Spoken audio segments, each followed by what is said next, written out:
and there's intimacy on the radio, and there's naturalness on the radio that can never be replicated on TV. The marvelous resurgence of radio as a political force in this country. News-related radio programming is evolving. There's a huge hole in our dialogue that can be filled by the synthesis of traditional radio and the freedom that comes from a live podcast. You're about to experience Cowboy State Politics live. Here we go.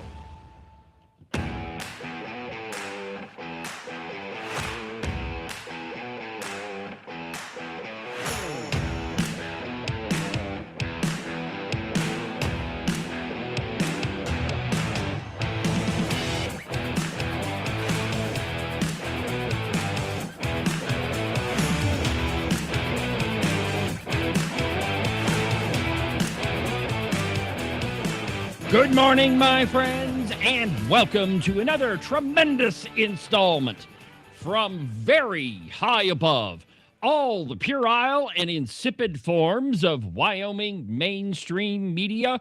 This is Cowboy State Politics. I, of course, am your illustrious host, David Iverson, firmly ensconced behind the silver Cowboy State Politics microphone and broadcasting to you from the base of the Bighorns at the Cowboy State Politics Studio in Sheridan, Wyoming. Good morning, my friends, and welcome to the program. Happy Friday. I'm your host, David Iverson, your guiding light in times of political confusion and cultural chaos, the arbiter of all things conservatism. Welcome to the program, my friends. It's Friday, and you know what that means, don't you? Maybe. Oh, there it is. I touched it 3 or 4 times. I think my fingers must be cold. No problem. Well, it's Open Line Friday. Well, it is a problem because it won't play. It won't play. Well, that's not good. It's Open Line Friday. That's right, my friends. It's Open Line Friday on the program. This is the day where we talk about whatever you want to talk about. You see, during the rest of the week, this is a benevolent dictatorship. You have to talk about what I want to talk about. Not so on Friday. On Friday, I put this program under grave peril. Not so benevolent. Well, you know, I try. You know, it's what we do here is politics, and language is important. But during most of the week, you have to talk about what I want to. Not so on Friday. On Friday, it's everything's open, and we'll talk about whatever's on your mind. And so, if you want to be part of the program, the phone number here in the studio is 307-374-8989. 307-374-8989. Go ahead and give me a call. If we talked about what was on my mind, we'd get booted off the air. Yes, we probably would, which is why we talk about what I want to talk about. Anyway, whatever's on your mind, go ahead and give me a call. We've got a lot on the program today, and I have to tell you, you'll never have a better day than to be reminded that you are absolutely right, and that you have been right for what you've been saying for 6 years. That happens to me every day. Well, you know, it's okay if you live in your own fantasy world. That's fine. It's your story. You can tell it how you like. But what I have been telling you for 6 years is absolutely correct, and I, as you can tell, I'm pretty darn excited about it. But anyway, we're going to talk about that. I've got a little bit about our not-so-friendly pal over, I think he's in Park County, but whatever. His name's Eli Bebout. Turns out he's not a Republican either, and no Republican should ever be talking about an endorsement from him. And then, I mean, there's a big article about Agent 29 in the Cowpie. We've got that one. So there's a lot to talk about this morning, but we begin with the United States Supreme Court. Oh, my friends, I was sent this last night, and I have to tell you that I was overjoyed. I thought about writing a piece about it saying, ha, I'm right again. But I didn't do that. I thought, well, we'll start out with on the program this morning talking about the Supreme Court. And, you know, the biggest problem in Wyoming, in my opinion, is that all of the people that claim to be Republicans are not so. This is where you come up with phrases like, so-and-so is running as a Republican. Okay, well, what else could they have run as? A giraffe or a trout or a bull moose? But no, they chose to run as a Republican. The Bull Moose Party is gone. Indeed. Did you get the connection there? Yes, I did. I did, and I pointed that out because the guy that built the house I live in was a member of the Bull Moose Party. Yeah. See, the synapses are firing on cue this morning. 6 levels. 10 levels, my friends. But the Bull Moose Party, of course, that was Teddy Roosevelt. And Teddy Roosevelt was the very first person who, and maybe not the very first one, but first one publicly, to run as a progressive. And, we hear that term all the time. I'm a progressive. And generally, and the Democrats choose terms on purpose. Nothing is by happenstance. And so when you hear words like progressive, it kind of has an affirmative quality to it. It has it's a good sounding word. It's progress. Yeah, they choose words all the time like that through that process, whatever sounds good. But they choose words because the last word that was appropriate used by the Republicans, they wore out. Yes. They abused. Conservative. Exactly. There you go. Yeah. There is a perfect example of one. But, of course, the Progressive Party is the radical wing, always has been the radical wing of the Democrat Party. And at the time that Teddy Roosevelt was running, the Democrat Party was pretty darn radical anyway. It's there's no question about it. The Democrats have been responsible for a lot of the really horrible crap in our history. It's at the time of the Civil War, every single elected Democrat in the U.S. Congress, or in the House of Representatives anyway, owned slaves, or at least was in support of slavery. Not a single Republican was. It was the Democrat Party, members of the Democrat Party, that created the KKK. It was the Democrat Party who was against the Civil Rights Act. It was the Democrat Party who was against pretty much every civil rights measure that you could possibly think of. Yeah, it was the Republicans that got it done, not the Democrats. And so when that term had a negative connotation to it, then they have to come up with a new one. And so the term they chose was progressive. And there are a lot of progressive Democrats who have decided that they can't get elected that way. And so they switch their party affiliation and they run as Republicans, which means they're not really a Republican. If they were really a Republican, the news piece would say they are a Republican, but not running as a Republican. Well, the Supreme Court has said that little maneuver right there, becoming a redcoat, showing everybody that you're a redcoat, is not, I repeat, is not covered by the First Amendment. And I quote in an article on Fox News, Supreme Court blocks candidate after alleged GOP infiltration scheme exposed. The Supreme Court on Thursday rejected a self-described progressive candidate's bid to enter the Ohio's Republican primary, leaving in place a decision by state election officials to disqualify him for misrepresenting his party affiliation. Samuel Ronan, a former Democratic state and national candidate, attempted to run, here's your phrase, as a Republican in Ohio's 15th congressional district against GOP incumbent Representative Mike Carey. To do so, he signed a declaration of candidacy under penalty of election falsification, swearing that he was a member of the Republican Party. However, court documents filed in U.S. District Court note that Ronan was caught publicly admitting that his candidacy was part of a calculated strategy to run Democrats as Republicans in deep red districts to get their foot in the door. Remind you of any place that you might be familiar with? Gale. Okay, now there's a couple of differences here. So with the way I read this article, and we'll get to the end of it, but the way that I read it is this guy was a Democrat. Now, it is not clear from the piece, at least initially, that he switched his party affiliation and then ran as a Republican. I think what the lawsuit boils down to is that he's actually a registered Democrat. He files to run as a Republican without switching his voter registration. Okay, so this got me thinking about all of the people who engaged in crossover voting. Okay, so they are Democrats. Sometime before the primary, they switched their party affiliation to Republican so that they can participate in a Republican primary. But here's the problem: this Supreme Court ruling, as you'll see when we get to the end of the article, um, it doesn't just cover lying on your candidate form.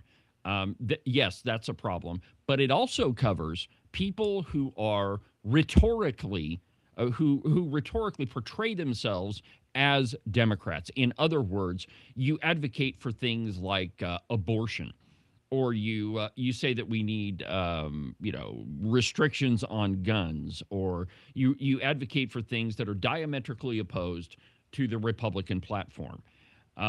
Let's continue with the piece.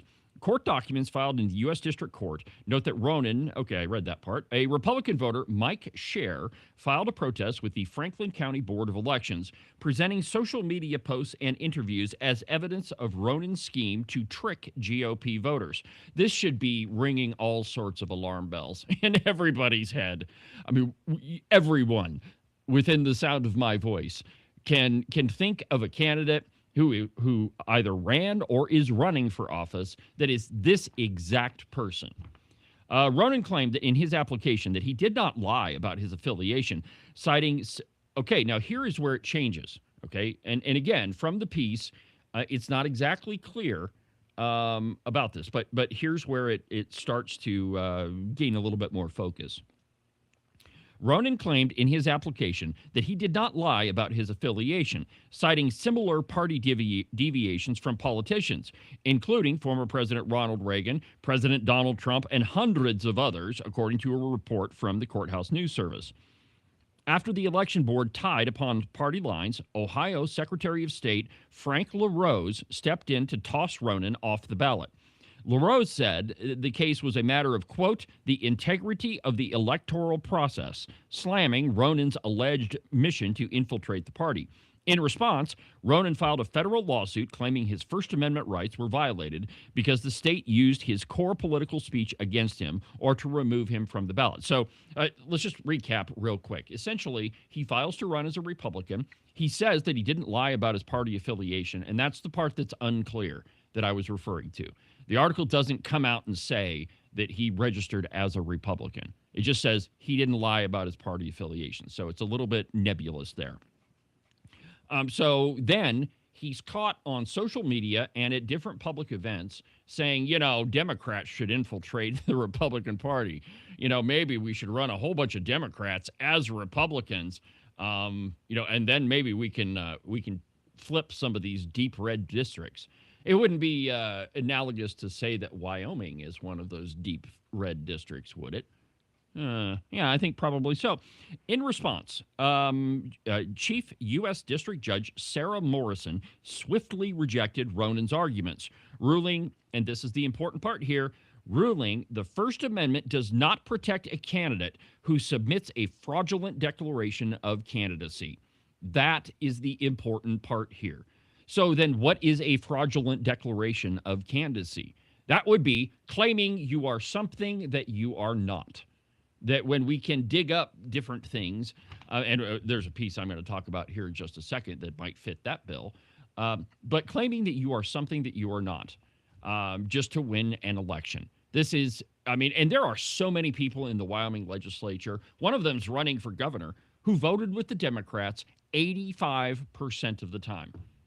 If you average his entire electoral history or his entire legislative history, Eric Barlow voted with the Democrats. I think it's over 81% of the time, over 12 years in the legislature. Now, if you're 81% of anything, it kind of means that you're that thing. If you get an 80% on a paper now, anyway, that's a B. And in Agent 29's time, that was a C. Probably rightfully so. But my point is that you cannot be one thing and then claim to be another and then trick voters. Let's see here. The order goes on to state, it cannot be the case that a state must allow a candidate on a partisan ballot, even if he lied about his party affiliation, simply because the First Amendment is implicated, Morrison wrote in her opinion. She noted that while Ohio allows candidates to legally change their party affiliation, and listen to this, she noted that while Ohio allows candidates to legally change their party affiliation, election officials are not required to ignore a candidate's public statements that directly contradict their sworn oath. Oh, my friends, how many people does that apply to that you know? The court emphasized that the state has a substantial interest in barring candidates from fraudulently attesting that they belong to a political party when they do not. Morrison is also dismissed Ronan's claims that a Republican election board was unconstitutionally biased against him. So there you go. There's the other part of it, that you can't claim that an election official is biased against you because they won't let you run in a different party. I mean, this is a significant court decision. Now, this is not one of those Supreme Court decisions, and this is the other side of this, that they heard arguments on and that both sides argued in front of the court. This one's a little bit different. Justice Brett Kavanaugh, a Trump appointee, referred the application to the full court, which denied Ronan's request without explanation, which, in other words, that means that they said the district court got it right. And that is the size of it, my friends. How big of a blockbuster is that? That candidates who really are Democrats do not possess the First Amendment right to lie on their registration form. Given the number of people that would affect, if it really were, it's a huge thing, which is precisely why it'll get almost no press. It will be repressed. Yeah, you're not going to see the drive-bys. It will be repressed. Come and see the violence inherent in the system! Help! Help! I'm being repressed! Bloody peasant! That's their reaction. It is their reaction. Yeah. In fact, just a quick aside note so I don't forget. The bloody peasant line was what I meant. Well, yeah, that's where I'm going just in with case there's anybody out there. So there is an op-ed piece from Don Marquardt on the Open Range Record. It's entitled, let me go here.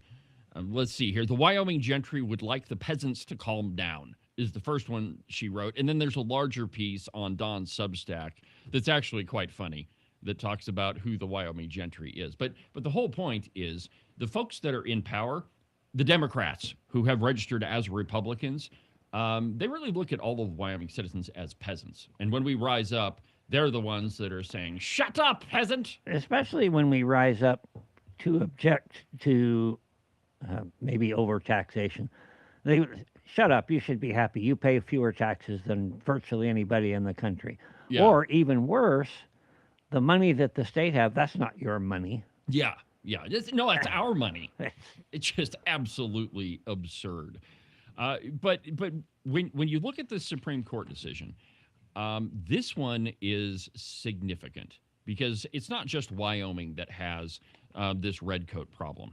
And I'll just take a moment to tell you what a redcoat is, since it's been a while since I've done that. You see, I'm a big history buff. I've got a degree in American history. During the Revolutionary War, the British had spies everywhere. And nobody really knew who was a spy and who was a patriot, because they kind of all dressed the same. And it wasn't until these spies went home to a house that they had probably seized from a colonist did they take off their red coat and reveal themselves for who they really were. Take off their patriot clothes and reveal themselves for who they really are.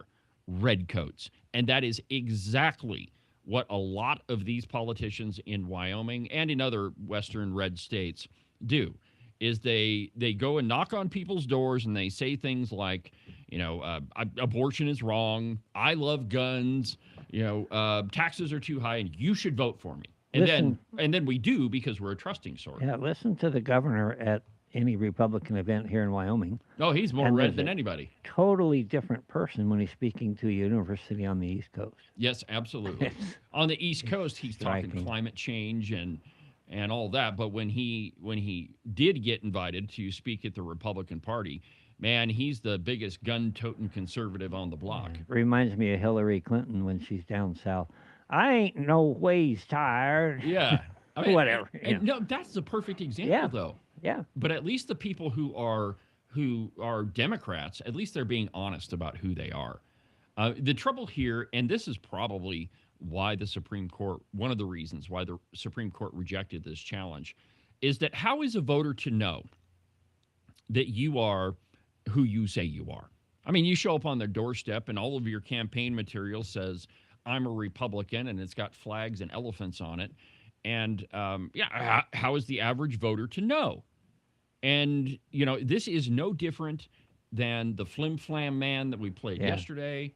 How's the average voter to know if it's somebody that's brand new? That's really tough because they don't have a voting history. But once they do, if you're ever looking at an incumbent, if there's somebody running in your district that is an incumbent, look at their voting record. I guarantee you, in many cases, it will not match what they say from the stump. Let me give you a perfect example.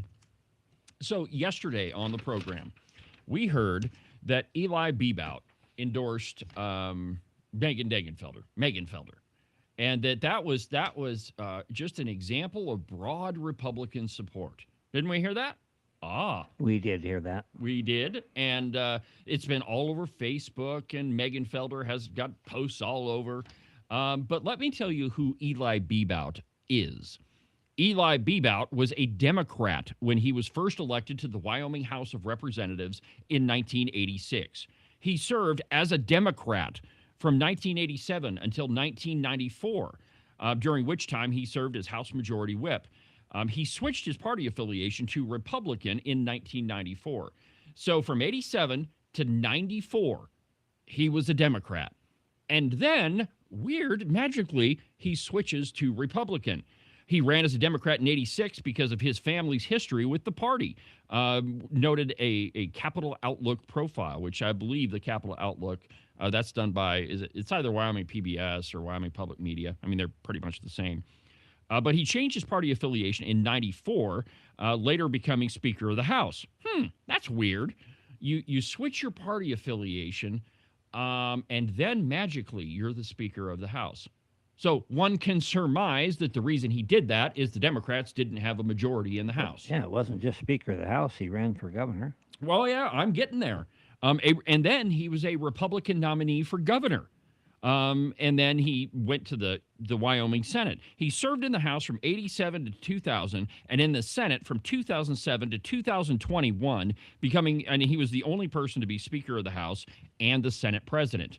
So you can't tell me that Eli Bebout is actually a Republican. He has a long history of being a Democrat. That's how he was elected. That's who he was when he was Speaker of the, or right before he was Speaker of the House. And then when it was politically convenient for him, he switched his party affiliation to Republican so that he could be Speaker of the House. This is the exact thing that court ruling is talking about. People that lie about who they are to gain a political advantage, and essentially lie to their constituents too. But there are a lot of people like this. Like on the Cowboy's opinion page right now, there's an opinion piece by Lee Filer. We talked about it yesterday on the program. Lee Filer was an elected Democrat in the House of Representatives. Then he switches his party affiliation to Republican, and then he gets elected. You can't tell, and if you look at his voting record, he is not a Republican. He didn't change how he thinks. No. He just put on a different coat. Exactly right. And there are, we could list a whole bunch of them. Julie Jarvis, Elisa Campbell, Ed Cooper, Crum. Though Crum, he's probably a little bit more Republican than some of the others. But there's a whole bunch of them. And, Tara Nethercott. Let's see here. Evie Brennan. Bob. Stacey Jones. Bob Nicholas. There's a great example. Bob Nicholas often scores more liberal than even some of the Democrats. And so when we take it all in context, how is the average, and I guarantee every single one of these people, when they campaigned, that word conservative, comes spewing out of their mouth because they know that the vast majority of Wyoming citizens are conservative. By the way, speaking of Bob's, and I'm delighted to say this, Yes. Bob Ide has decided to come back for another round. An actual Yes. Republican. Yes. I mean, I am thrilled. I'm ecstatic, Bob, that you decided to run for re-election. It's fantastic. All right, so let's take a quick break, and when we come back, I'm going to give you another example of what the Supreme Court is talking about. So let's take a break, and we'll continue. Don't forget, it's Open Line Friday. The phone number in the studio, 307-374-8989, 307-374-8989. Give me a call. Let's talk about your favorite Redcoat.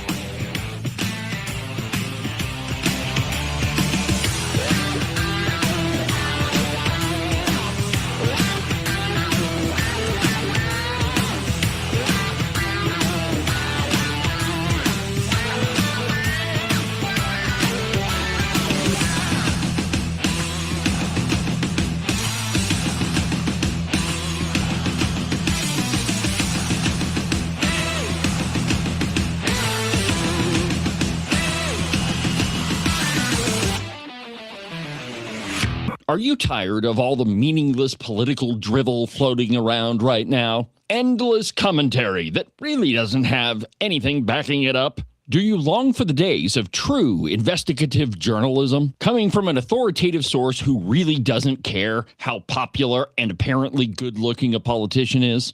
Fortunately for you, that's what I do on Cowboy State Politics. New episodes are published every Monday, Wednesday, and Saturday, and you can get them anywhere that you get your podcasts. iHeartRadio, iTunes, TuneIn, really any of them will work. But the easiest way is just to go to the website, cowboystatepolitics.com. There, you can find all of the shows, as well as any of the articles I might bring up during the course of the program. Cowboy State Politics Live, the program you're listening to right now, is broadcast every Tuesday through Friday beginning at 8 a.m. Pay attention to all of that other block-headed nonsense if you want. Just make sure that you don't miss an episode of Cowboy State Politics. And now, back to our program.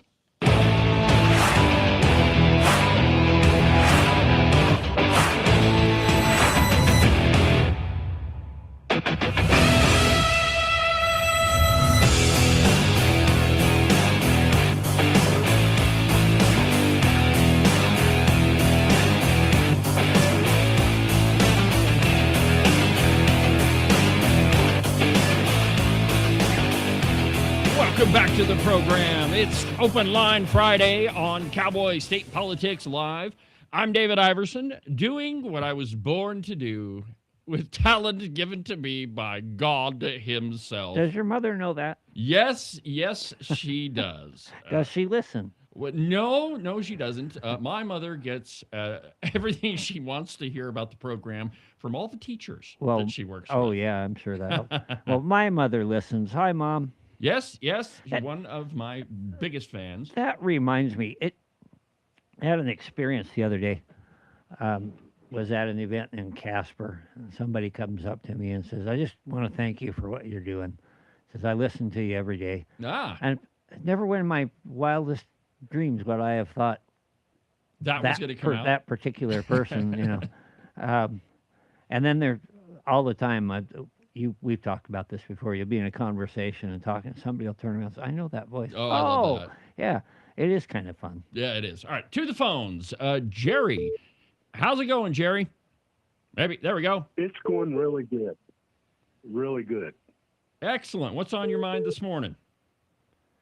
Well, this ruling, how's it going to affect removing all these so-called Republicans from positions that they're in, or I just want to know how is this going to help us? Well, okay, so here's the thing. With the way our system works is you have to have a challenge to it, right? So what happened in this case is you had that rotten redcoat try to run as a Republican, and then the voter, the guy who would have been affected, well, he sued. And so the court took it up, and initially he took it to the elections board, and the elections board tied, and then the Secretary of State threw this guy off the ballot. And then of course it went to court. But what has to happen first is there has to be a challenge to it. That's the way any law works. So in Wyoming, I mean, there's you can look through Title 22, and there's all sorts of different things in there that says a Republican is whomever they say they are. Even the Republican Party bylaws, the state bylaws, it says a Republican is somebody who registers as a Republican. But what the Supreme Court is saying is that's not the case. And so to answer your question, Jerry, it'll take somebody to challenge somebody's status, I guess. I think that challenge should be a part of the county GOP. Those people know their people the best, and when somebody comes in and signs up as a Republican and has never been involved in the party whatsoever, yeah, and nobody knows anything about them, I think that number one, they should be suspect, and number two, if they do know something about them, for example, Gail, if you wanted to run again as a Republican, the party itself should reject that. Well, yeah, and here's one of the big problems too, Jerry, is that the state of Wyoming I'm looking for the right word, but they've got themselves involved in party politics, and it was all done on purpose. But the state is so involved in the Republican Party, and the reason for it is they wanted those people who were in power at the time wanted to make sure that they stayed in power. And so this is a much more complicated issue in Wyoming than it may be in other states. Yeah, any other party doesn't have that interference. Jerry, go ahead. Well, it's hopeful. I mean, it's Sweetwater County, man. We have a problem with the GOP. Oh, do you? Don't you ever? Here. So, I mean, so the people that would challenge are the ones that need to be challenged. Well, yeah, and in Sweetwater County, we ran a story on the Open Range Record about your, I guess it was your county convention, and the audio from that is truly amazing. I mean, there were so many people in there that have claimed to be longtime Republicans. I don't want to mention any names, John Kolb, but I mean, the things that they were saying or at that, Cody Wiley, or Cody Wiley, or J.T. Larson, or and Frank, Stacey Jones, another good one. Their public rhetoric is very different than their party affiliation. Okay, I was just wanting to tell you thank you too for all you do. Oh, thank you, Jerry. I appreciate it. Have a good weekend, my friend, and we'll see you next week. You too, and God bless our republic. God bless our republic. Thanks, Jerry, for calling in. He brings up a good point. Where do we go from here? And this is a really good example of how our system works. Let me explain. So the Supreme Court's only job is to judge facts. I mean, and see if those facts jive with the Constitution. If whatever happened, whatever case is before the court, they look at the Constitution and they say, yay or nay, this is constitutional or not. But their role is not to prescribe policy going forward. They set the tone and they say, look, okay, so it's not your First Amendment right to lie to voters. I mean, that's essentially what this ruling is saying. And so it's left up to the states to implement that, to examine their own, their own laws, their own policies, and to say whether or not that jives with what the Supreme Court said. And I mean, I think this is, I don't know, Ken, you can give us your opinion, but I think this was an incredible ruling. I think it is too. I just pretty confident it'll be completely ignored. Well, yeah, it has to be challenged. Yeah. I keep pushing the wrong buttons. So I'm thinking about the Sweetwater County problem. Yeah, big one. Yeah, what has to happen down there is every precinct. That's where it starts. Mm-hmm. Precinct committeemen, precinct committee women. People down there need to wake up and figure out what's going on. And hopefully they will. But until they do, we're going to have, at least out of that county, we're going to have more of the same. Yeah. All right. So let me give you an example from another state. Another state that a lot of us assume is, and you know what it means to assume, you make an ass out of you and me. But another state that we often think that there's no way that it could be flipped Democrat, Texas. This is a piece from Fox News, and the title of it said that about Colorado 30 years ago. Precisely my point. When I was going to college in Colorado, it was like Wyoming with more people.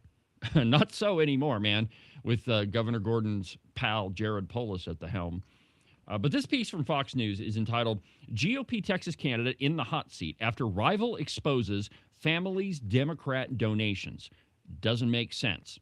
And I quote, Alexander Hale says a candidate running for Congress in Texas's 7th district is being bankrolled by a family with a history of donating to Democrats. A GOP candidate running for Congress in Texas believes the state's open primaries may have allowed a Democrat to enter the Republican primary. Alexander Hale can't help but have questions about the political positions of his fellow Republican challenger, Alexander Kalai, as they face off to represent the 7th district. Quote, in reality, I have a long history of supporting Republicans and Republican causes, Calais told Fox News on Tuesday. His background first caught Hale's attention in December. Quote, I was simply looking up my opponent's information, and I saw on Transparency USA that his father had given thousands to Beto O'Rourke and other top Democrats, Hale said, referring to a former Democratic representative of Texas, Beto O'Rourke, the failed Senate and gubernatorial candidate. And I thought, well, that's super strange. FEC filings show that the guy's family has a track record of donating to Democrats. Hale believes that's a weakness shared by many states that use open primaries. And so Texas is a little bit different. They don't necessarily have a Republican primary and a Democrat primary.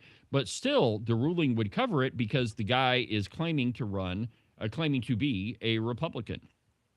Quote, I don't think it's too much of a stretch to say, well, shouldn't we only have Republicans electing Republicans and Democrats electing Democrats, Hale said of the primary election.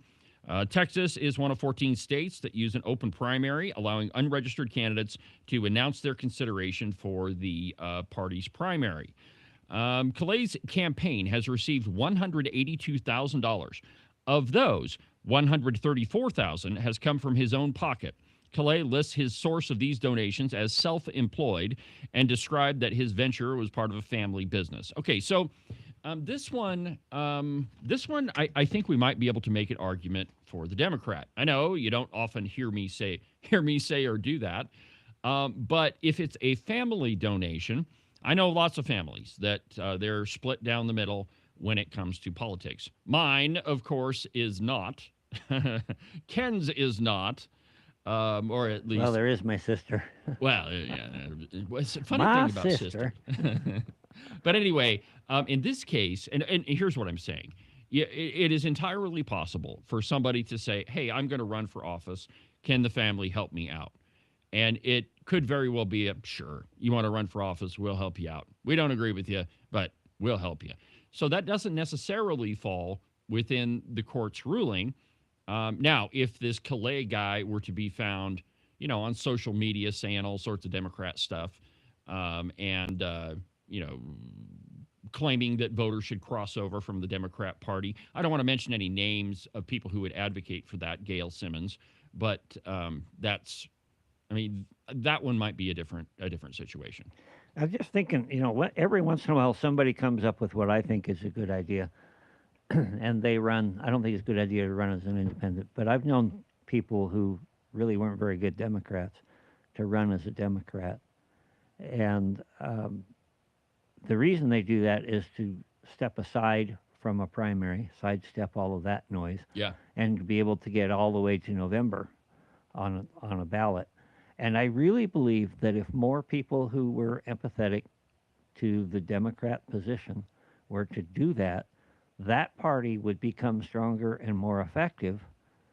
Doesn't mean I particularly like that, but at least then we would have a more honest balance. I've been sitting here trying to think of his name. He ran for governor and he announced in Thermopolis. I can't think of his name right now. Anyway, he announced and he said, I was a lifelong Republican, but the Republican Party left me. And so he came out as a Democrat. And I thought, well, you talk about jumping out of the fire and into the or out of the frying pan and into the fire. That's kind of what he did. But in some ways, it was a wise move, and it worked for him. He got elected governor. I think he's the last Democrat we've ever had. So that would have been Mike Sullivan? No, big guy. Freudenthal. Yeah, Dave Freudenthal. I was at his announcement, and I went up later, and I, Well, I don't. in my usual charming way, I said, "That's got to be the dumbest thing I ever heard." Well, I don't think there's any, at least in my mind. I would love to see the receipts on why people think that Dave Freudenthal was ever a Republican. I mean, his policies were right in line with the Democrat Party. But I think that you raise an interesting question. That across the political spectrum, we have people that are maybe not so conservative as me. Okay, maybe we disagree on a couple of other things, but this goes back to Ronald Reagan's 80-20 rule, and what he meant was that we agree on the big things 80% of the time. If you're going to be a Republican, we should be able to agree on things like guns and life and free enterprise and taxes. On 80% of the big issues, we agree, and on 20% of those, we disagree. But I actually kind of misspoke. What he meant was on the big issues we all agree. Guns, life, free enterprise, taxes. But maybe on the implementation we differ a little bit. But when there's a critical defection, yes, that's when you got to look twice, and that may be in abortion. It may be in gun rights. We've got a lot of people in the Wyoming legislature that are not solid on Second Amendment. Not even anywhere close. And that to me, if they've got an R after the name, that's a critical defection. Well, and so this is often what you see in when you look at a lot of the rating sites, and I'm about to show you a couple of them here. So go ahead and put my screen up. There we go. So this is Evidence-Based Wyoming, and you can see the folks at the top of the list. Gary, Darren, yourself, Agent 29, Scott Smith, Nina Weber, Bill Alaman, Steve Johnson. So, the folks at the top, vote with the Republicans, and 99.6% of the time. That's what this column is here. How often you vote with your voter registration? I thought we voted with our D.C. overlord. I'm really confused. Well, if you listen to the Cowboy, you do. But, you guys we'll get to that in just a second. Now, if you go down here to the bottom, there's a whole bunch look at all these Republicans here. Fornstrom, Filer, Williams, McKay Erickson, Landon Brown, Clouston, Marilyn Cannoli, J.T. Larson, Pam Thayer, the Angry Leprechaun, Andrew Byron, one of the biggest political miscreants I know, Bob Davis, Lloyd Larson, Steve Harshman. Now, the ones I mentioned, they're all Republicans, and look at this. They only vote with the Republicans 36, 33, 32, 32, 31, 30, 27. How could you claim to be a Republican and only vote with the Republican Party 27% of the time? That is not possible. That means you're a Democrat. And if you look over on the classification, let's show it to them again. All right, so right here, where it says party, this is their voter registration right here. When it says classification, this is how they vote. Very liberal on all of them. And if you get down, like Elisa Campbell, here's a good one. She only votes with the Republicans 16% of the time. She's more liberal than one of the Democrats, Ivan Posey. Holy crap. Look at Julie Jarvis and Bob Nicholas. There you go. Julie Jarvis, Bob Nicholas. They're number 56 and 57 in the House. And so, all of those folks, I'm sure if you look at their campaign literature, it's going to say, I'm a gun-toting, tax-hating, baby-loving Republican. But when you look at their voting record, they couldn't be further from the truth. But this is exactly what the court ruling was talking about. Take a minute, and I should probably put up the website there, but that's Evidence-Based Wyoming. That's Doug Girard puts that together out of Gillette. And he does terrific work, and it's data-driven. Yes. It is not, I think this way, therefore I'm going to promote these people. It's purely data. Yes. So literally what this site does is it tracks how often you vote with the Democrats and how often you vote with the Republicans. Actually, I should do that different, Republicans and Democrat. But anyway, that's all that it does.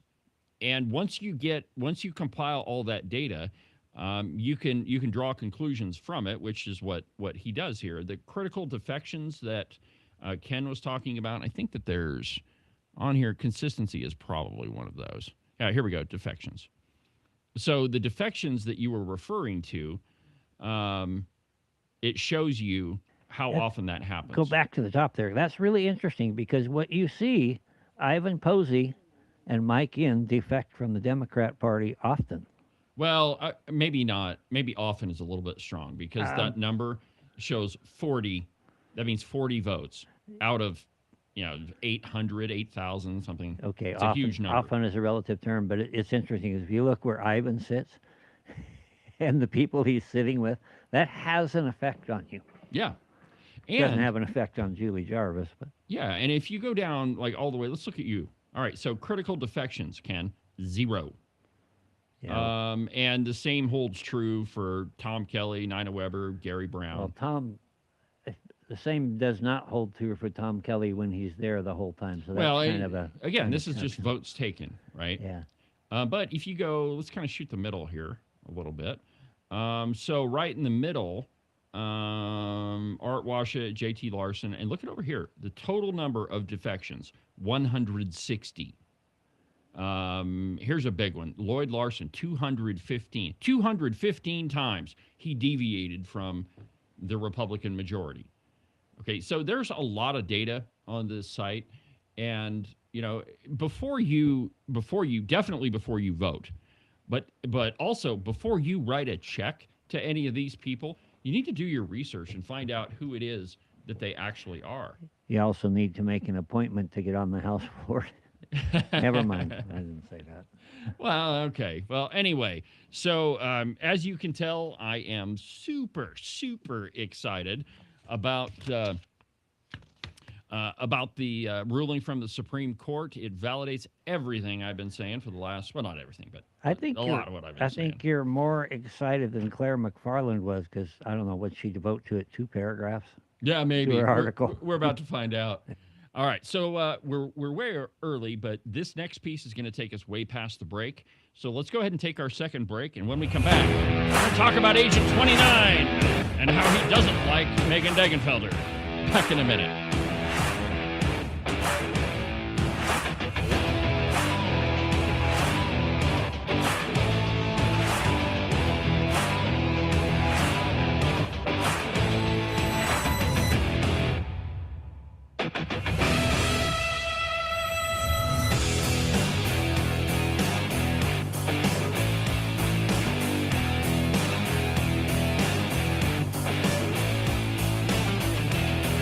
Make sure that you subscribe and follow the Cowboy State Politics podcast. You can do that from the website, cowboystatepolitics.com, or anywhere that you get your podcasts.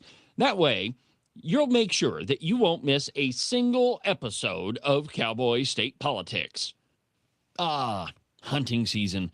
Right about now, you're off with all of your pals, stalking the big gigantic elk or buck mule deer that you've been thinking about all summer long. And your lovely wife is at home, probably enjoying her time without you. But soon, my friend, all of that is going to come to a screeching halt. And I want you to think about just one little thing. She's able to park her car inside the garage because all of your hunting crap is with you right now. Now, if you'd like the marital bliss to continue, I suggest you make a call to Marcos and Jesse at Morton Buildings. Their phone number is 307-674-2532. They can build you a garage or a barn or any other type of metal structure for you to store all of your toys in so that your wife can continue parking inside the garage. And you can avoid sleeping on the couch for the next month or 2. Call Morton Buildings. Their phone number is 307-674-2532. Get them to build you a metal building before it's too late.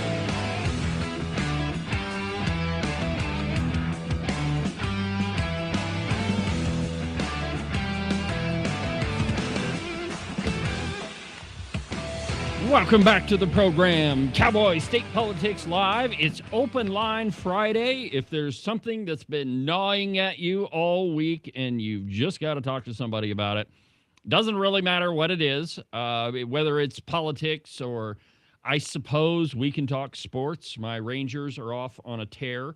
Or if you want to discuss some cultural rot that's going on, we could do that too. The number is 307-374-8989. 307-374-8989, and you can talk to me. Did you see that video of the bunt that I sent you? I did. It was perfect. That was amazing. You know, in Anyway. baseball, there are certain plays that hardly ever go according to plan. One of those is the bunt, and I might be able to pull that up here real quick, maybe. Did you send it to me on my phone, or? I believe I would have sent it to your email. Okay, well, let me just look through here. Yeah, that was kind of interesting because I'm not going to spoil the video itself, but usually when you look for game highlights, a bunt is not necessarily going to make the list. No, but it's and if you don't know what a bunt is, that's when you don't swing the bat. You instead. My mom thinks it's a round cake.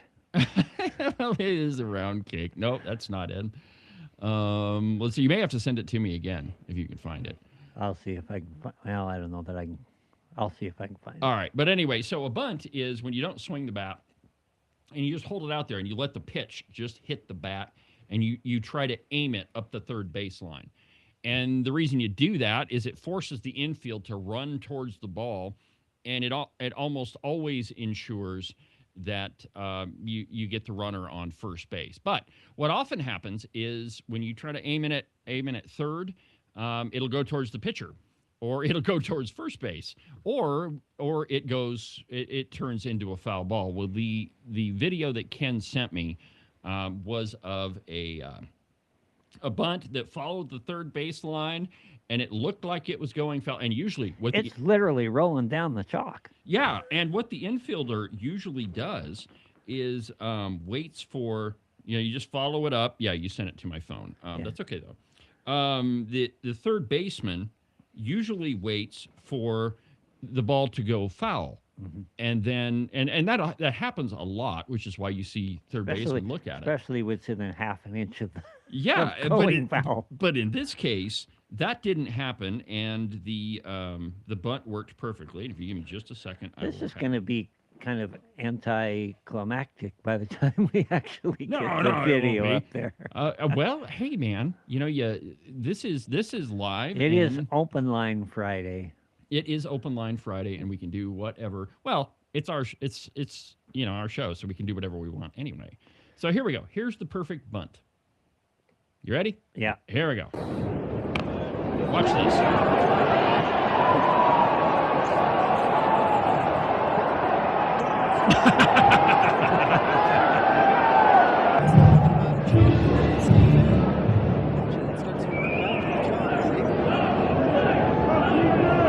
And then it rolls back.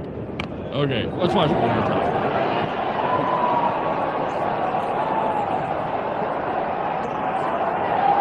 Look at him. He can't even believe it. You can't get much closer than that. No. And, that was it was the Rockies that did that, and it's probably the only good play they did during the entire game. By the way, we're going to go watch the Rockies play the Rangers on the 18th. It's super excited. We've got great tickets. Row number 1, right along the third baseline, a little bit past the dugout, but we're going to be super close. My dad's going to go with us, so I'm pretty excited about that. Well, cherish it. I got to go to several Rockies games with my dad, and some of the best memories that I have. Oh yeah. Before he passed. Well, and here's the thing: we didn't. Mr. Iverson, I'm not trying to.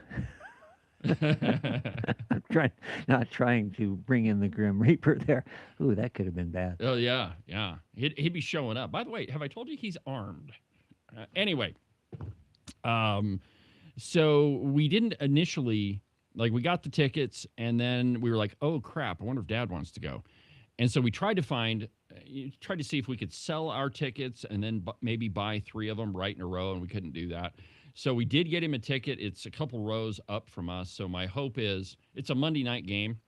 And so my hope is that there will be somebody sitting close to it or that doesn't show up close to us. Or just buy him a beer and ask him to switch.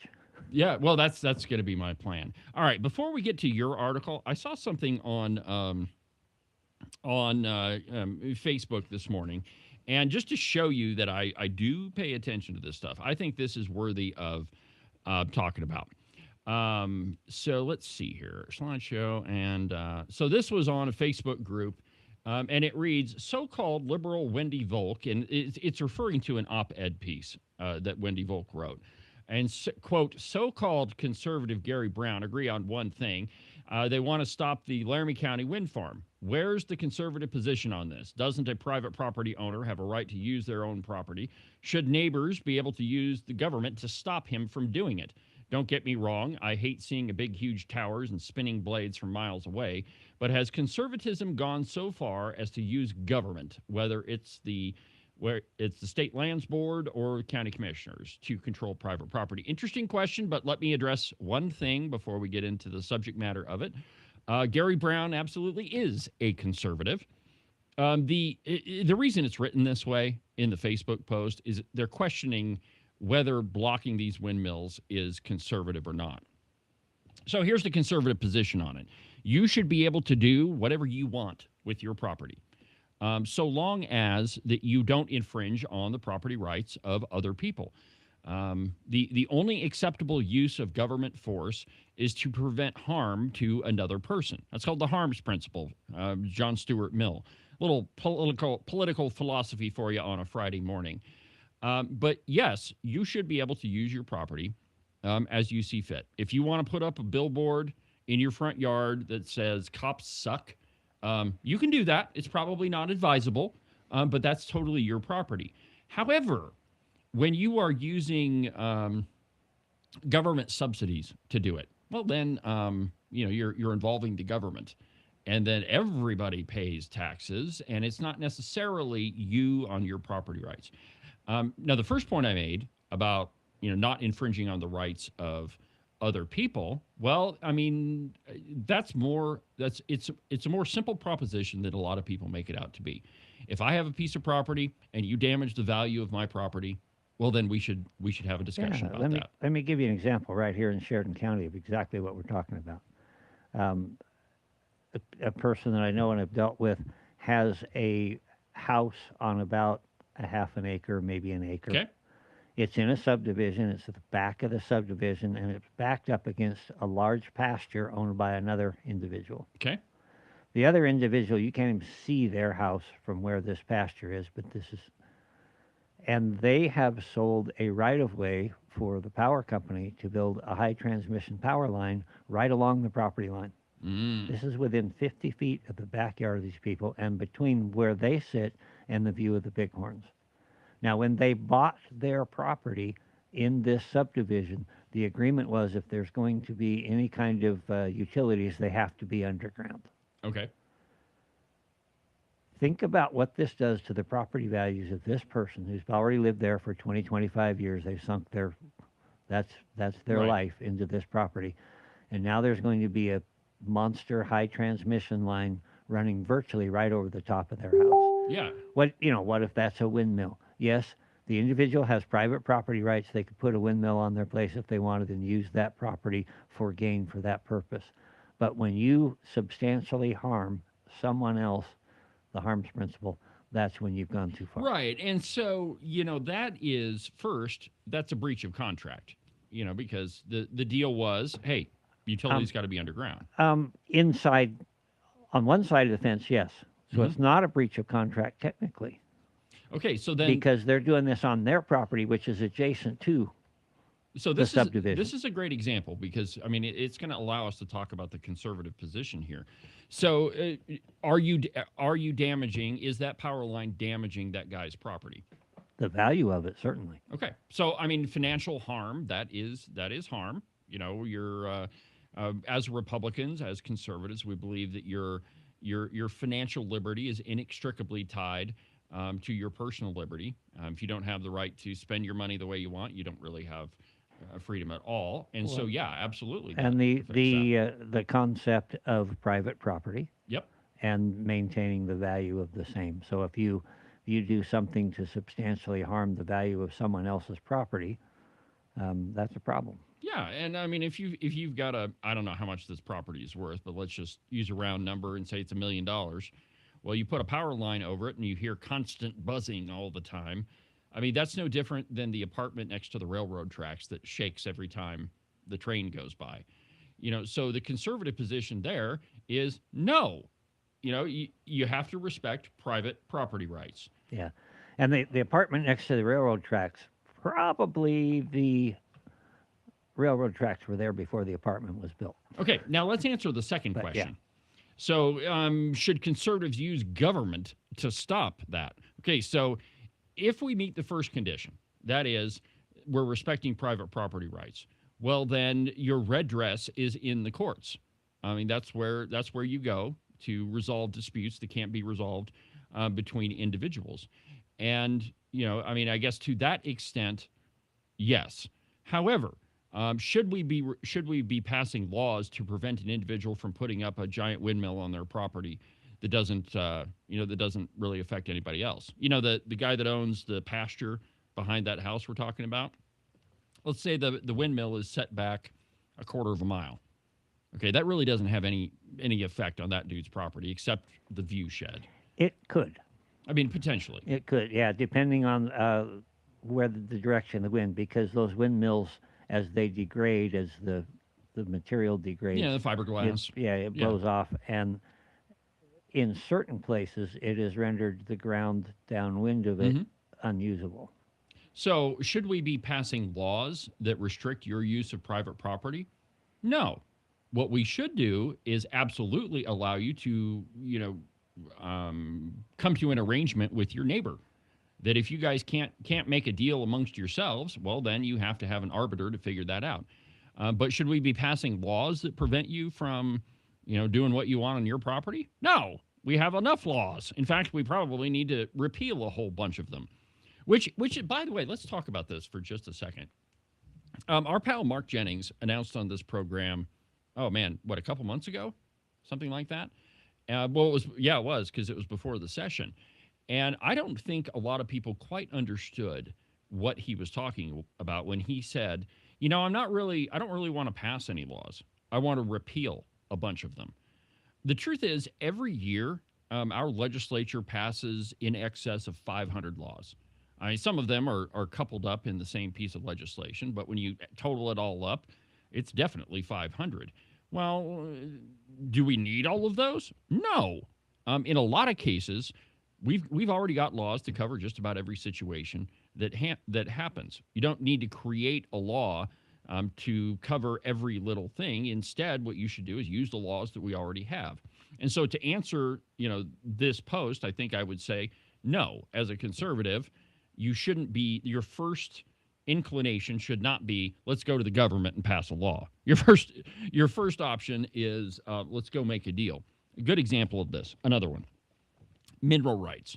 So let's say you own a chunk of property.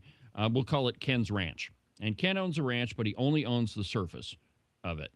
Somebody else owns the minerals underneath Ken's Ranch. Well, the two of them have a vested interest in, generally speaking, that same sort of property. Well, what has to happen is the mineral company that owns, the person that owns the minerals underneath it has to come to an arrangement with Ken to access, whatever chunk of property they want. They have to come to a surface use agreement. They have to make a contract. They make a deal. And it respects the property of both individuals. And so, do we need more laws to cover that? No, certainly don't. Okay, so let's go back to the cow pie for a minute. Oh, I've already got the article right here in front of me. And this one, first, I have to just show you this. So anytime you get a piece from the cow pie, we've got 1, 2, 3. Hold on, there's way too many pages for me to hold on to. 4, 5, 6. I can't even, there's so many of them, I can't even get them feathered out here. Here we go. There's another one and another one and another one. So this is the piece in the cow pie. The piece about the Supreme Court, a far more important article, 2 pages. Just saying. From the Cow Pie, an article entitled Wyoming Freedom Caucus Members Split on Who Should Be Governor. And there's 6 pages to talk about this. Quote, despite being in the Freedom Caucus, which I hear that you guys all vote exactly the same way 100% of the time, that you get your direction from your D.C. overlords, and that you don't have any choice under penalty of removing your tongue. You have to. Just holding out for that $30,000. Yes. Ed Cooper, could you please call into the program and tell us when we can expect that $30,000? But here's what it says. Neither Representative Agent 29 nor Jeremy Haraldson were shocked Thursday to find they're endorsing different candidates in the Wyoming governor's race. Pendergraft, a Republican of Sheridan County, announced Thursday that he's endorsing Brent Behan. Actually, the truth is he announced that a lot earlier on this program. Claire, get with the program. I mentioned that to her before she published this. She still didn't correct it. I'm sure not.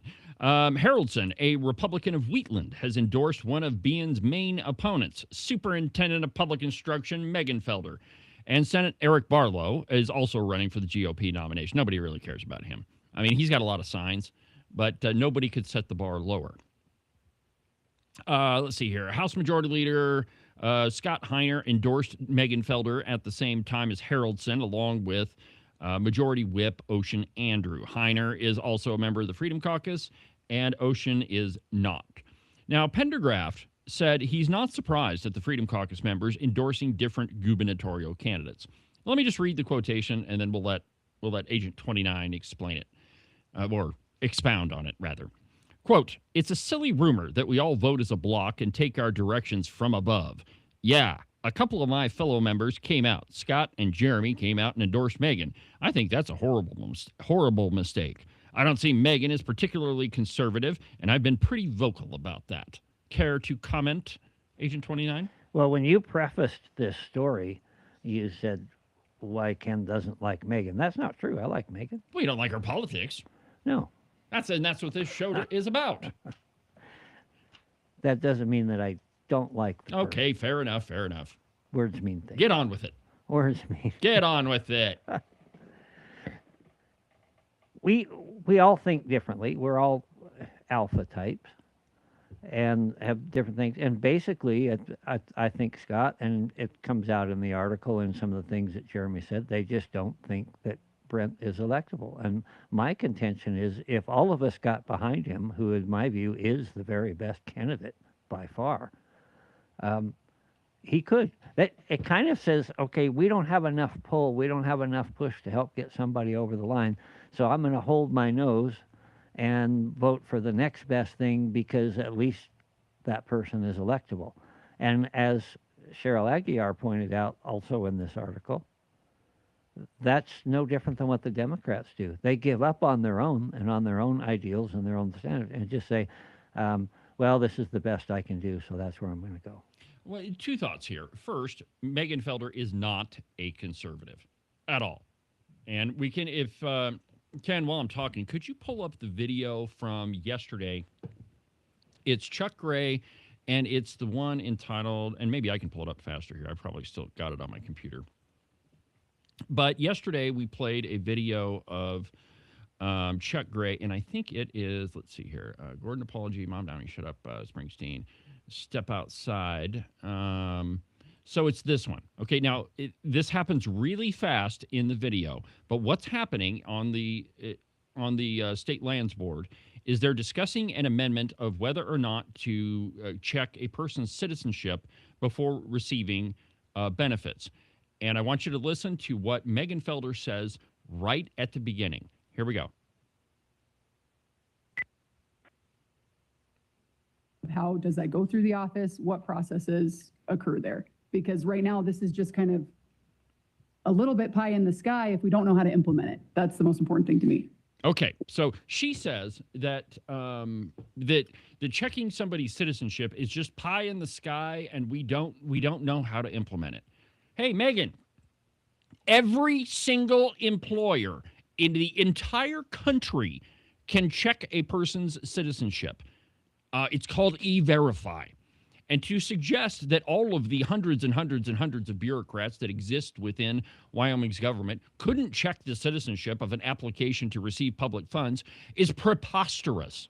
That's the way of government, though. If we got another task, we got to create an entire new process. Yeah, but the point is, why are you arguing against this? At the very least, you should be, the conservative position is to be in support of it and say, okay, I'm actually in support of this. How do we implement it? Let's do an amendment. But instead, Megan Felder decides to try to kill it. In fact, what she did is she did table the measure until the next meeting. But that's not the conservative position. Now, secondarily, it is not a conservative move to vote for somebody who is frankly not a conservative at all.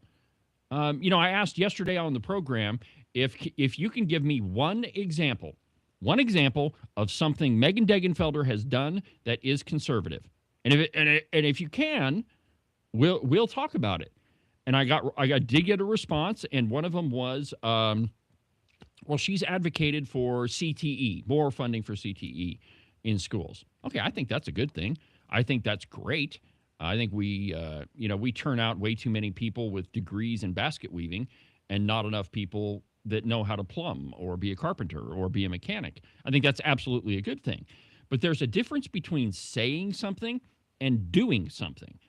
Just because you say you're in support of something doesn't mean that you've enacted anything, that you've just said you're in favor of it. Similarly, Megan Felder has been an advocate of getting the porn books out of school. But has she actually done that? She's the superintendent of public instruction. By statute, there's a lot of things that she could do. But has she done that? And the answer to all of that is no.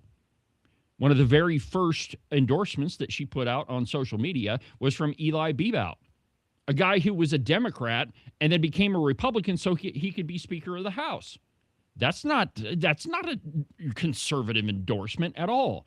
And so to hold your nose and to vote for what you think is the next best thing because you think they're slightly better than the alternative is not a conservative move. Rather, what you should do, as you pointed out, Ken, is vote for the person that's a conservative. You say that he doesn't have enough support. Well, why aren't you supporting him then? I mean, this is so stupid. Especially when you are as influential statewide, and I'll back that up here in a second, as the Freedom Caucus is. The Freedom Caucus is actually much smaller than what a lot of people think. Mm-hmm. There's not 35 people. No, it was 16 or something. And influential. Just look at the impact that 5 or 6 of us had through this last session, a budget session for crying out loud. And really, over the last 4 or 5 years, you can't write a political article without where was the Freedom Caucus in this or whatever. Oh, yeah. And if the Freedom Caucus came out united and endorsed someone, I think it might be a little surprised. And I will tell you that like in many other things, we're not necessarily in lockstep. We're not necessarily united. We have our own opinions, and I respect the opinions of Jeremy. I respect the opinions of others who have decided not to go this direction. But if that did happen, if we were what they say we were and we did it in lockstep, you might be scared of what we could accomplish there. Well, yeah. And, just to underscore this point, and then we're going to move on in the article, one of my favorite authors said that discretion is not knowing the difference between right and wrong. Discretion, I mean, that part's easy. Discretion is knowing the difference between right and almost right. And that's exactly the point here. Every conservative should know the difference between a Democrat and a Republican, a conservative and a liberal, somebody who, actually advocates for liberty and somebody who doesn't. I mean, that's an easy one, but you should also be able to tell the difference between, who you should endorse and who you shouldn't. All right, so Agent 29 pointed to a lot of Degenfelder's votes on the State Land Board. We just went over one of those, that she often votes similarly to Mark Gordon, who is generally, I love this, generally considered a moderate. Now, the reason why that phrase is in there is Claire McFarland doesn't want to admit that Governor Mark Gordon is not. He's not a conservative. He's not a moderate. He is a radical environmentalist, and he always has been. If you need evidence of that, Claire, you should go to a 2001 or 2002 article in the High Country News when he said that he's been fighting for against coal bed methane and energy development in the Powder River Basin. There's that, too. Let's see here. Now, the interesting piece of this article is, and Ken, you may have to direct me to it. Here it goes. So Ken says Degenfelder is not conservative, but her campaign manager says, my friend, that you, quote, are simply detached from reality. Are you? Well, from her reality, apparently, and I'm okay with that. So, and here's the fun part of this piece. Claire attempts to explain why Megan Felder is a conservative. And it says, quote, Megan Degenfelder is a true conservative candidate for governor. Oh, gosh, right. With a record of public service to prove it. Okay, hang on just a sec. Mm-hmm. I would like to set this way. Before we read, here's the deal: is the challenge has been laid. Megan is not conservative, right? And the Charles response is, "Oh, she did this, she did this, she did this." So, what would the most conservative things be if you're really looking for a conservative? Like you're going to say, is Ken a conservative? Most people would say yes. I think you would have to say that. Yeah. Why? What are the core conservative tenets that you would expect? And we don't have to list them here, but you think about what they are and then see if these core conservative tenets are the things that they bring up to make that defense. Okay, and before I continue, let me just, being a conservative is easy. And I want you to remember this. It's the beginning of a campaign season, but remember this. If you ask somebody, so what does that word conservative mean? If they really are a conservative, their answer is going to be it's going to be piece of cake. It's like that's not complicated at all. You're pro-life. You believe in the Constitution. You believe in the Second Amendment, free enterprise, private property. The traditional family values. That's easy. Free markets. I just want to say this: it is simple to be a conservative, but it is not easy. No, it's not easy. Now, to finish that thought out, yeah. If when you ask somebody that question, what does it mean to be a conservative? And you get this long, tortured answer, and they're trying to couch it in, high-level philosophic terms. Generally speaking, that means they're not a conservative, because they're trying to explain away all of the reasons in their mind why they are not a conservative. Again, just to reiterate, being a conservative, it's pretty cut and dry. You can rattle those off the top of your head in less than 30 seconds.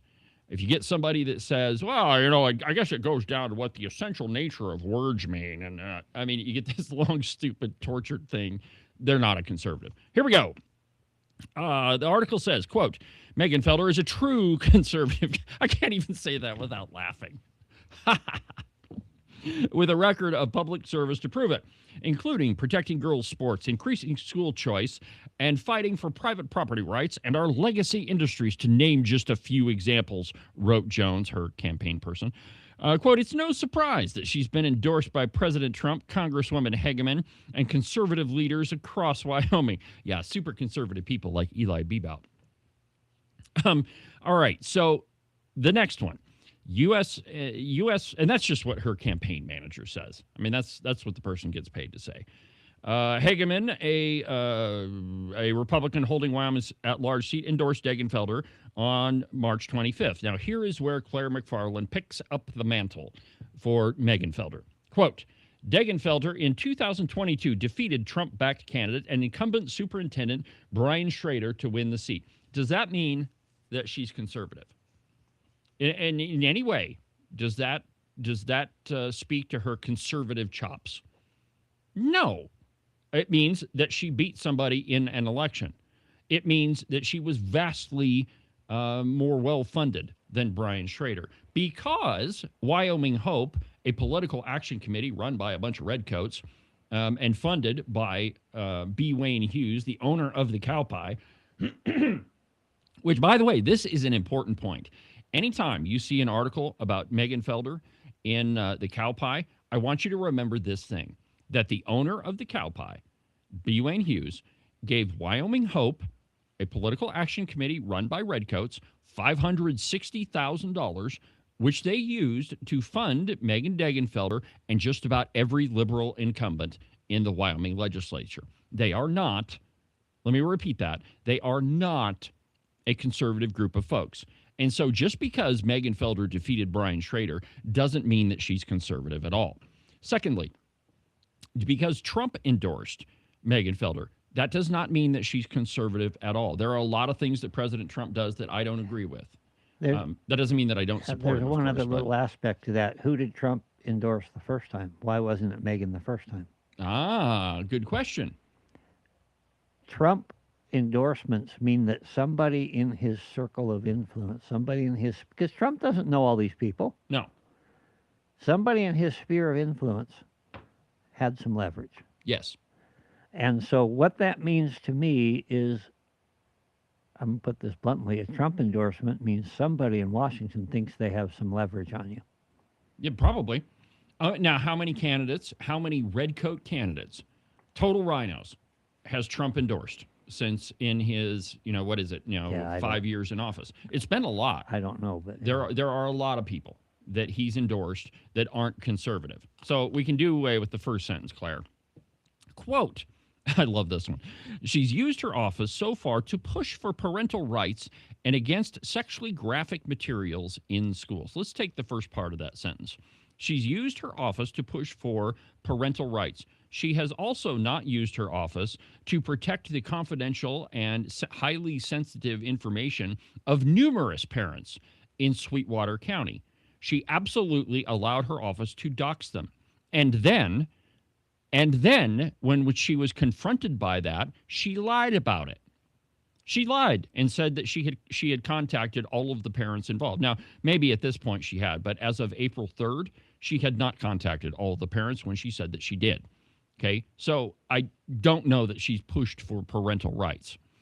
And against sexually graphic materials in schools. Again, just saying something isn't doing something. The sexually graphic thing in schools, though, I wouldn't say that's necessarily conservative. That's common sense. Mm. This is not a strictly conservative move. No. It's very common sense. There are... I mean, are there, okay, so let's just briefly talk about that. Are there some wacko liberal parents that think their kids should be exposed to all manner of pornography? Yeah. I'm sure. There are also some parents that do some really horrible things to kids. I don't think that that's the yardstick by which we should measure conservatism.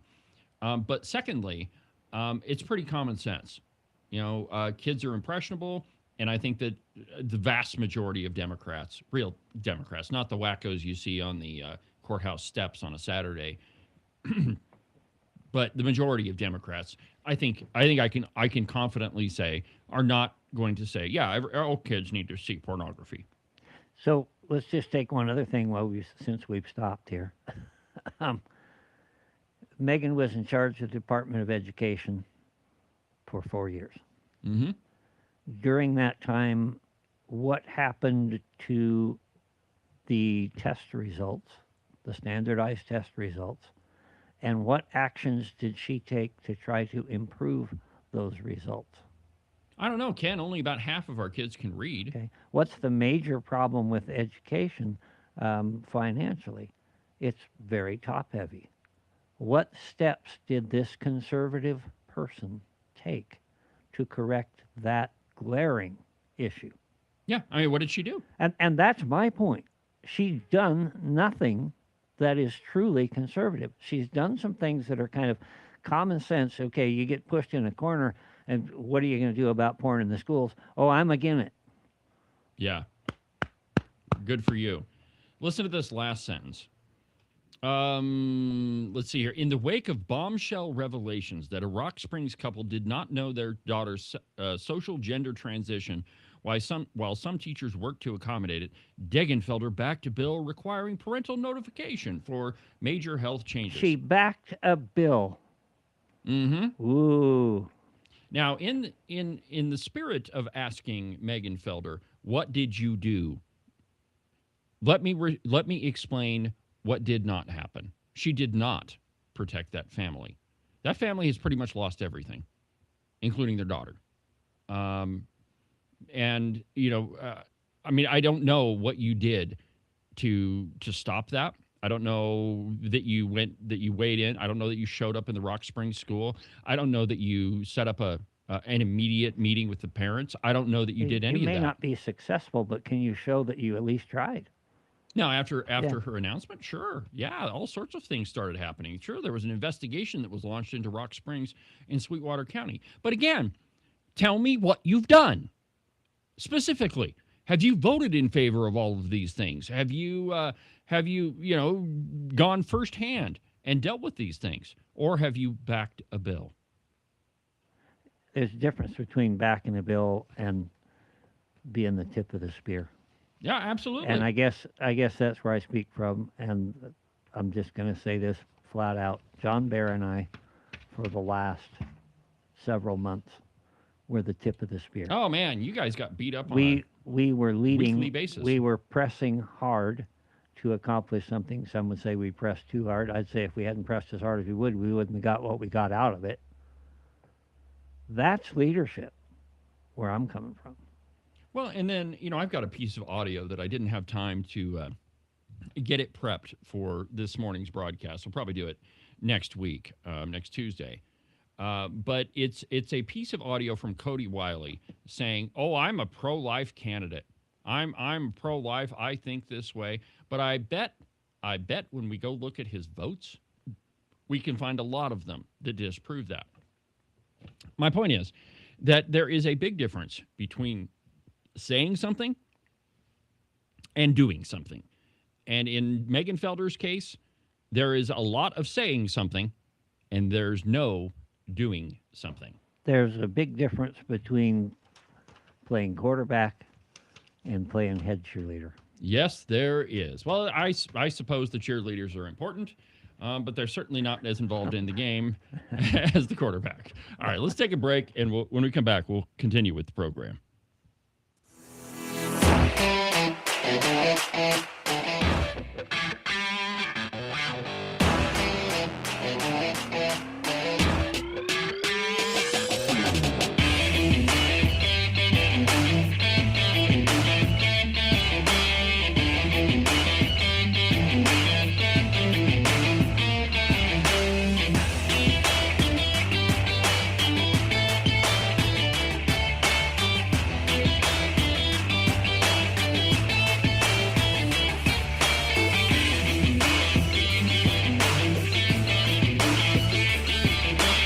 Yeah, I know.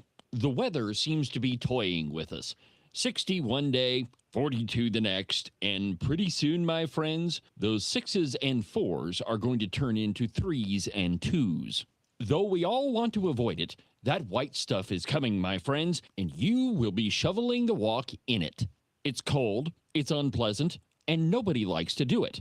But you could make it just a little bit more comfortable and prevent your feet from turning into a giant block of ice. In fact, you could keep them nice and warm and toasty, and your toes will never even know that they're outside. The rest of you may be frozen solid, but at least your feet won't be. To make all this happen, you just need a pair of socks from the Buffalo Wool Company. They are the finest socks that I've ever put on my feet. To get you a pair, go to their website, thebuffalowoolco.com. Trust me, you won't be disappointed. Are you one of those guys that listen to the president just a little bit too closely and now you're tired of winning?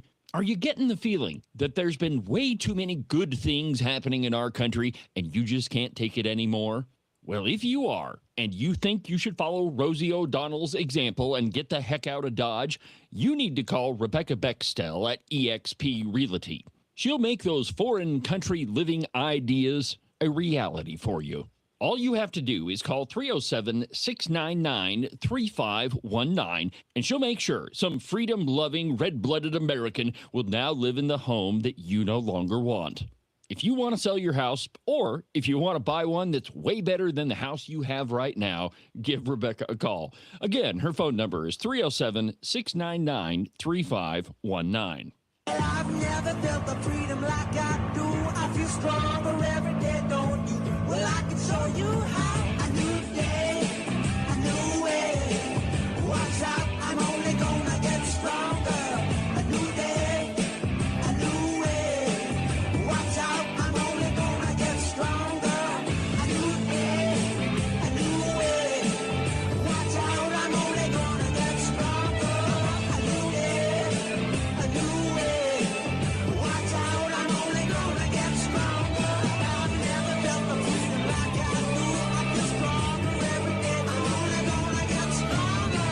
Cowboy State Politics is only getting stronger. This program is expanding faster than a supernova. Okay, maybe not that fast, but it's a lot faster than anybody would have known. The Cowboy State Politics podcast, the Cowboy State Politics Live, and of course, we also have the Open Range record. Don't forget about that. Maybe not a supernova, but a Chevy Nova? It's definitely faster than a Chevy Nova. So, Ken, did you watch the video of the First Lady yesterday? Nope. No? Well, it's I found it, the very first thing I found striking about it is that you don't often see the First Lady come out and give a press conference. Really, I mean, okay, so when there's an initiative, all First Ladies have some sort of initiative they're all about. Usually has to do with children. Yeah, it's almost always to do with kids. I think Melania's is called Be Best or something like that. But yesterday, she came out in a press conference at the White House, and she took it right to all of the people that are trying to use Epstein against her. Let's just go ahead and watch a little bit of the video. With the disgraceful Jeffrey Epstein need to end today. The individuals lying about me are devoid of ethical standards, humility, and respect. I do not object to their ignorance, but rather I reject their mean-spirited attempts to defame my reputation. I never been friends with Epstein. Donald and I were invited to the same parties as Epstein from time to time, since overlapping in social circles is common in New York City and Palm Beach. To be clear, I never had a relationship with Epstein or his accomplice, Maxwell.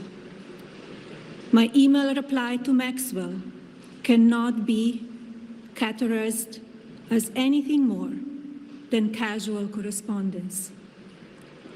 My polite reply to her email doesn't amount to anything more than a trivial note. I am not Epstein's victim. Epstein did not introduce me to Donald Trump. I met my husband by chance at a New York City party in 1998. This initial encounter with my husband is documented in detail in my book, Melania. The first time I crossed paths with Epstein was in the year 2000 at an event Donald and I attended together. At the time, I had never met Epstein and had no knowledge of his criminal undertakings. Numerous fake images and statements about Epstein and me have been circulating on social media for years now. Okay, I think we Be get the point there. cautious about. All right, so you got the First Lady out there just taking it to the media, and you know I wasn't able to watch the entire thing, but I think it's remarkable that you have a First Lady out there saying, "Look, you all are full of bull crap. None of this stuff is true," and I mean, I just found it extraordinary that the First Lady came out and she's basically saying, "I've had enough," and you know, frankly, I think we need more of that. I would agree. I have never experienced anything on the magnitude that the Trumps have. Yeah, I don't think anybody Certainly. else other than them has. Yeah, certainly. But I can feel what I think she feels. The injustice of having things that you have said twisted and turned. There's a line. Oh, yeah. There's a line from Kipling that basically in the poem "If," and if you can endure that, then you got a thick enough skin. Oh yeah. But even to those, and you've seen the effect that this last few months has had on me personally. I got pretty thick skin. Well, I think that you have to. But If you're going to be in any public capacity, it wears on you. oh, it does. And, I mean, there's, if you ever get a chance to talk to the lovely Christine, I mean, she'll tell you that none of this is fun. Nobody likes being lied about.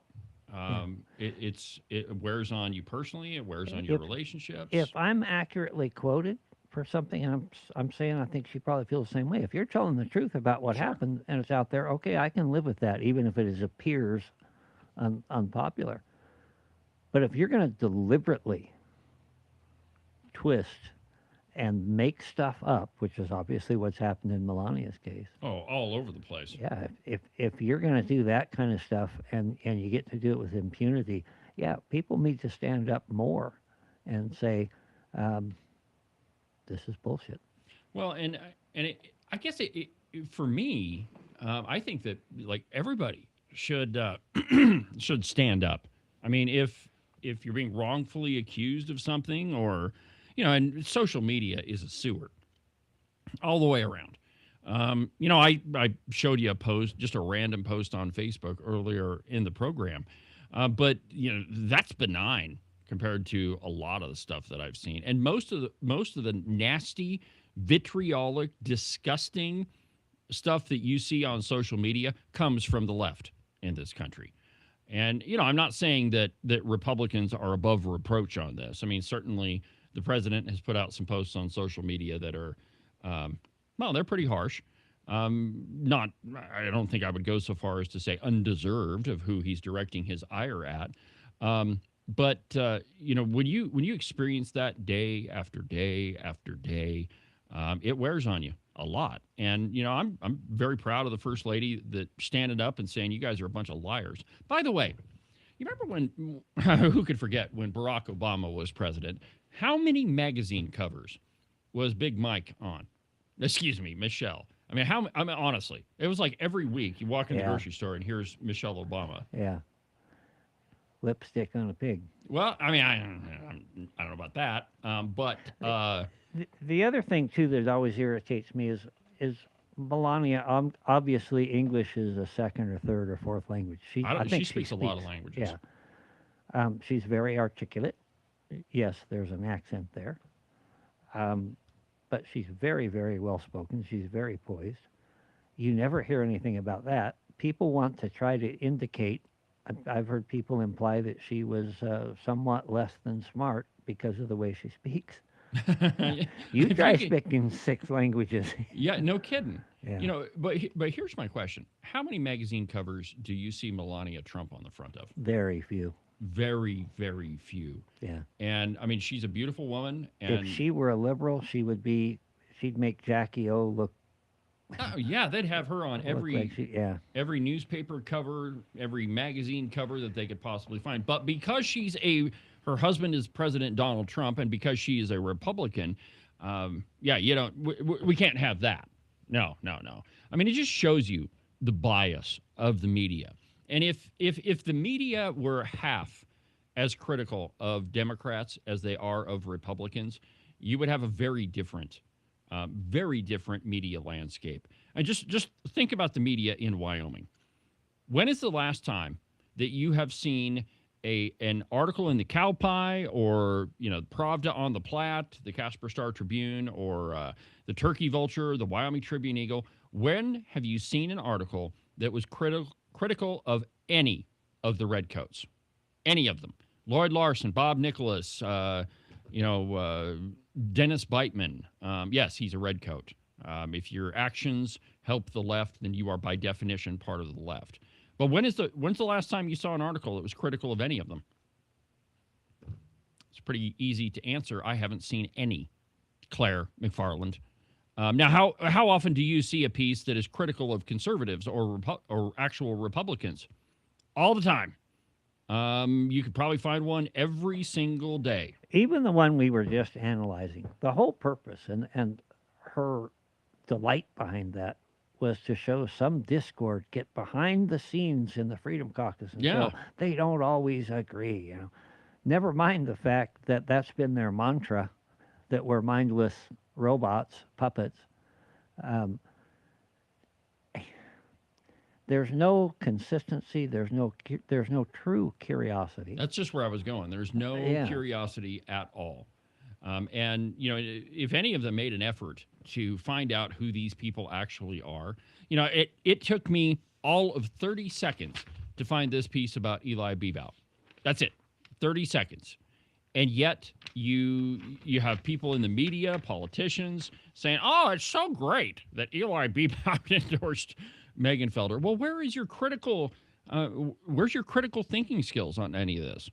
I mean, have you thought maybe at one time you should examine the voting record of Megan Felder? Have you thought about that? Or of any of them, really? Eric Barlow? We've published, the Open Range Record has published 2 extensively researched pieces on Eric Barlow about who he is, what he has done, what his history is. And the most you get from the media is, oh, he's fantastic. Look at how great Eric Barlow is. Now, those conservatives. Oh, by the way, those members of the Freedom Caucus. We can't call them conservatives because Eric Barlow and the rest of them are claiming to be. You know, it's what you're going to get from the mainstream media.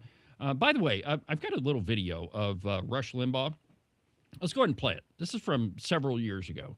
Obviously, it's from several years ago because the man died, but go ahead and play Rush for us. No. Is that okay? Oh, wait a minute. Yeah, I mean, if you bite. go on the campaign website, I forgot about this video, too. Anyway, it's a soundbite, Ken. Sorry about that. My bad. There's quite a difference. Yeah. Listen to this.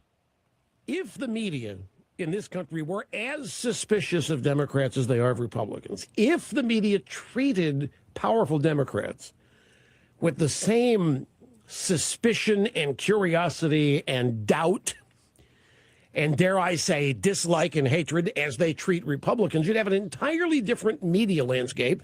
You'd have an entirely different national mood. I mean, it'd be profoundly different.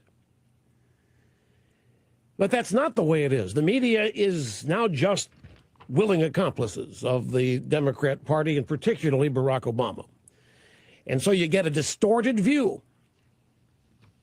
of life in America as seen by and reported by the vast majority of what's called the mainstream media. We call them here the drive-by media, the state-controlled media. Yeah, well, he's exactly right. Speaking of state-controlled media, it occurred to me as I was listening to this, public media. Try to do something about curbing the issue that Russia's talking about, and you get flayed. Yeah. Oh, we have to have that. Yeah.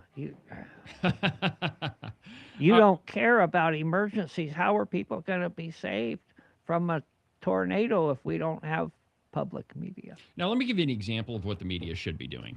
This is a piece from The Blaze, and, you know, I'm sure you'll see this elsewhere. But The Blaze is owned by Glenn Beck, or at least it was started by Glenn Beck. It's probably owned by his company now. But largely a conservative outlet. I mean, they've got most of their columnists are conservatives. Listen to this headline. Massive betrayal. Mike Johnson reportedly looking to let ban on Planned Parenthood funds expire.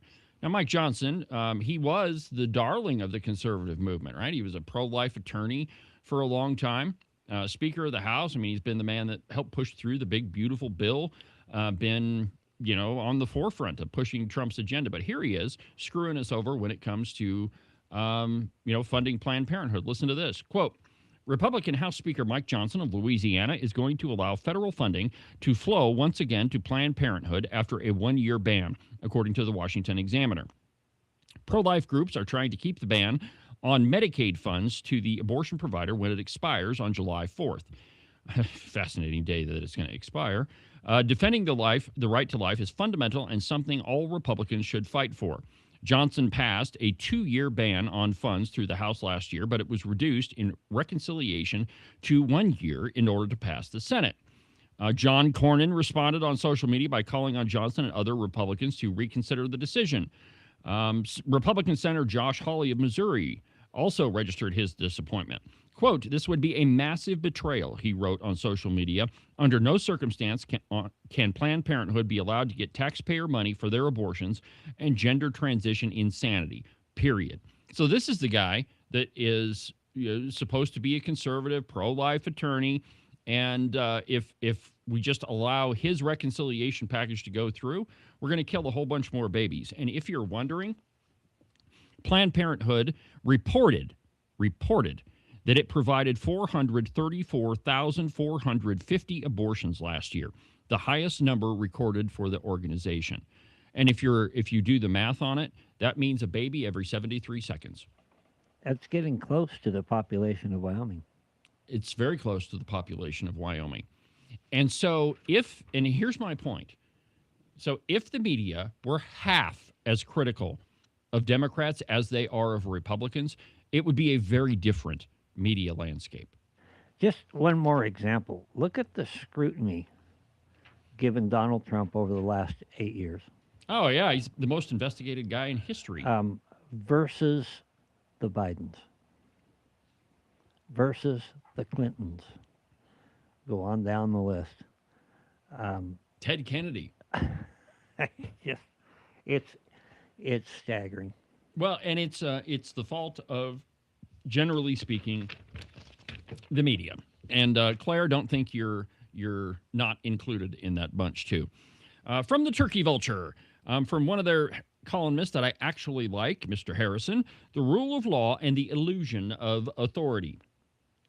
And I quote, recently, 110 of Wyoming's legal insiders published an editorial targeting critiques of the state judiciary. They accused me, that is Harrison, of unjustly labeling judges evil and insisted the courts are merely doing their constitutional duty.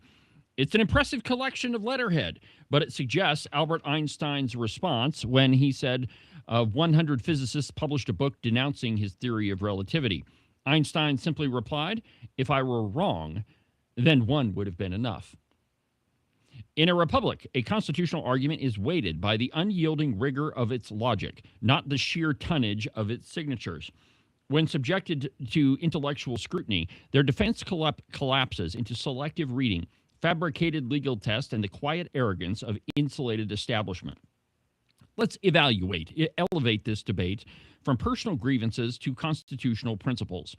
Melania Trump's Epstein speech was entirely unprecedented, for an example. But the media, you're going to see them cover it negatively. And here is a fallacy that the media uses all the time. 100 attorneys agree on this. Well, just because 100 attorneys agree doesn't make them right. That's how you sell psoriasis medication. Yeah, 100 doctors say this is correct. Well, I'm sure 100 doctors even said that cocaine was good to treat a whole bunch of laudanum is what it was called. Just because a whole bunch of people think one way does not mean they're correct. Absinthe. In fact, often, when you get a whole bunch of people saying, no, this is the right thing, and there's one guy in the crowd going, could we look at this a little bit differently? Generally, it's that one guy that is correct. I'm a fan of old newspapers and looking at the ads in them, and a lot of them, of course, had the snake oil kind of thing. Yeah, exactly right. And at least 75 doctors agree that this is the best stuff that ever happened. Think about COVID. Oh. How many times did we hear trust the science, trust the experts, trust all of them. All of these people agree. Wait a minute. They all agree on a vaccine that had not been tested, that they didn't have any clinical trials of, that they had no idea what it would do. And they're all taking kickbacks from Pfizer. Exactly. Harrison continues. The signatories claim that I attacked judges' personal character. I didn't.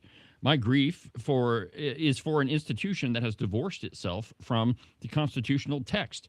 When a judiciary elevates the liberty of the strong over the lives of the weak, it partakes in systematic evil. Let's strip away the polite legal veneer and name the issue these 110 insiders are desperate to protect: the profound evil of abortion. Science confirms when human life begins.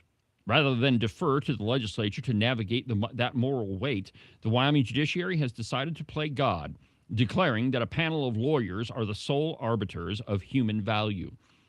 This is social engineering, not jurisprudence.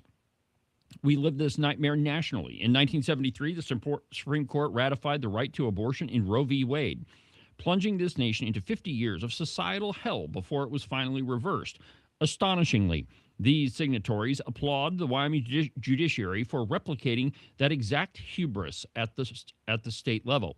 The signatories insist that our courts are simply reading the plain words of the 2012 Health Care Amendment. They triumphantly quote Article 1, Section 38. Each competent adult shall have the right to make his or her own health care decision. It's a neat trick. And I would add, it's a neat trick if you ignore Section C of that amendment, which says the legislature can determine limits on that right. It's also a neat trick if you can just conveniently ignore what we all know was the obvious intent of the legislature. Absolutely. And the legislature has made its intent absolutely clear.